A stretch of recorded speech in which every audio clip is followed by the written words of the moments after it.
Buen día, mi nombre es Pedro Hernández. En este video estaré explicando acerca de la flebografía. ¿Qué es la flebografía? Bien, pues es un estudio contrastado para visualizar cualquier vena del cuerpo mediante rayos X o fluoroscopía.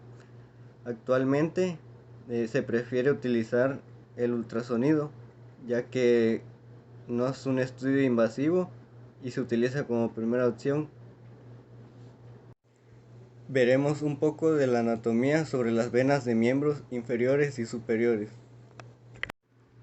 En esta imagen tenemos lo que es la anatomía de las venas del miembro superior. Bien, en esta imagen vemos una mano en posición dorsal, empezando por la vena basílica, que es esta. Mayormente esta es la que utilizamos para canalizar y mediante esa vena se inyecta el medio de contraste. También está la vena basecefálica, como pueden ver, del lado del pulgar, y la vena dorsal, que es la principal.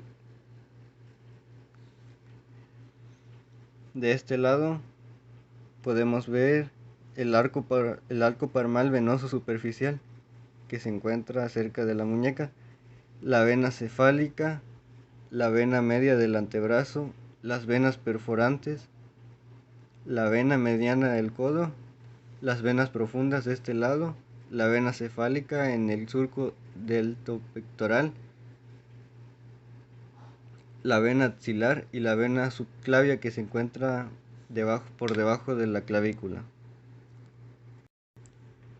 Continuamos con las venas del miembro inferior, empezando por el sistema venoso profundo. Empieza por la vena ilíaca externa, la vena femoral común, la vena femoral profunda, la vena superficial femoral, y de ahí sigue a lo que sería la vena popltea a la altura de la rodilla, la vena tibial anterior, el tronco tibioperoneo, y de este lado el sistema venoso superficial, que consta del calledo safena mayor, la vena safena mayor, y de este lado tenemos los perforantes de Dot y los perforantes de Voigt. Continúa hacia la vena safena menor y los perforantes de Coquet. Esto es lo que comprendería el sistema venoso superficial. Y las venas que se localizan en el dorso del pie serían las principales: el arco venoso dorsal del pie, la vena marginal lateral, el nervio cutáneo dorsal lateral, la vena marginal medial, la facial dorsal del pie, la vena safena magna y pues estos son nervios, ¿no? El nervio cutáneo dorsal medial e intermedio. Continuando con la explicación de este estudio, tenemos que el personal que se va a encargar de este procedimiento es el médico radiólogo, el técnico radiólogo y el personal de enfermería, que se va a encargar de tomar signos vitales y de estar al cuidado del paciente. Las indicaciones para realizar este estudio pueden ser varias, como la alta probabilidad de una trombosis profunda, la evaluación de enfermedad del sistema venoso profundo, también por aneurismas profundas, malformaciones venosas y displasias o aplasias valvulares. Varias de las contraindicaciones de este estudio serían la alergia al medio de contraste, que sería el yodado, el no iónico. Otra contraindicación sería que el paciente sea intolerante al decúbito, es decir, que no pueda mantenerse en esta posición, que no pueda estar mucho tiempo acostado debido a... También en pacientes mujeres se debe tener en cuenta que no esté en estado de gestación. Y otra contraindicación sería la insuficiencia renal. La preparación del paciente. Bueno, como sabemos, el paciente no va a llegar de la nada, sino que va a estar citado. Así que debemos indicarle, el médico debe indicarle que debe llegar en ayunas por lo menos 6 horas. Debe llevar su hoja de consentimiento informado, firmada por el paciente. La revisión de la historia clínica. Es muy importante tener una historia del paciente. También debe llegar en aseo personal, duchado y rasurado en la zona de punción. En caso de que no esté rasurada la zona, uno mismo tiene que hacerla. Por eso entre los materiales podemos agregar un rastrillo. Entre los materiales que estaremos utilizando son algunas ligaduras, medio de contraste, hidrosoluble, yodado no iónico, anestesia en caso de que se requiera, punzocats de diferentes calibres, material de asepsia, como por ejemplo alcohol, gasas y algunas toallas. Y es importante que todo el material que estaremos utilizando esté esterilizado. También utilizaremos solución salina y jeringas de 20 milímetros. Es importante que sean de 20 mililitros porque estaremos utilizando 15 mililitros de medio de contraste y 5 de solución salina o suero fisiológico.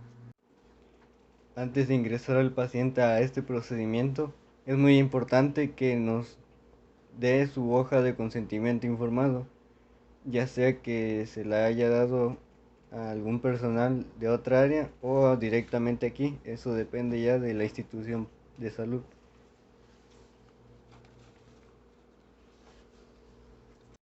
Una vez que ingrese el paciente, debemos indicarle que se retire todos los objetos que puedan incluir metal, incluso si su ropa tiene cierres metálicos o botones, también se los debe retirar y le debemos de proporcionar una bata.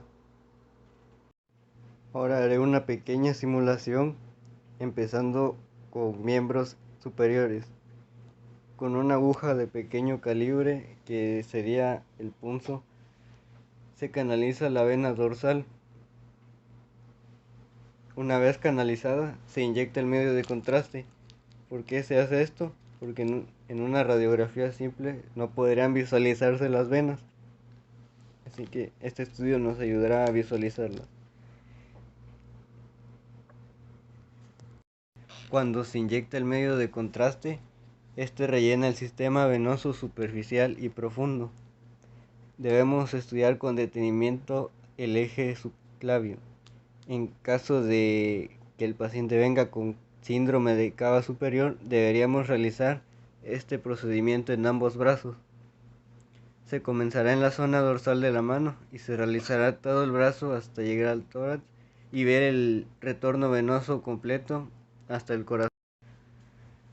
También es posible realizar flebografías mediante la técnica de Seldinger e introducción de catéter para el estudio de las venas centrales, aunque las técnicas no invasivas suelen ser suficientes para realizar el diagnóstico en la mayor parte de los casos.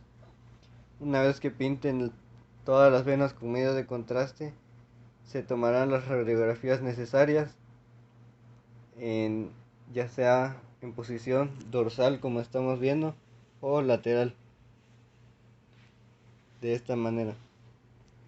La ligadura nos ayudará a que se marquen las venas. Se pintará todas las venas de medio de contraste hasta llegar posiblemente, si es necesario, a la vena subclavia y la vena axilar. Y bueno, como ya mencioné, el médico determinará qué proyecciones se tomarán, ya sea de la mano, del antebrazo y del brazo o del hombro. Una vez finalizado, se le retirará lo que es el medio de contraste por el cual utilizamos el punzocat. En caso de que no esté el personal o no haya el personal de enfermería, el técnico radiólogo es el que tiene que realizar esto. En el caso de los miembros inferiores se hará el mismo procedimiento. Se canalizará bien de la misma manera, pero en este caso utilizando la vena dorsal del dedo gordo, como se le conoce coloquialmente.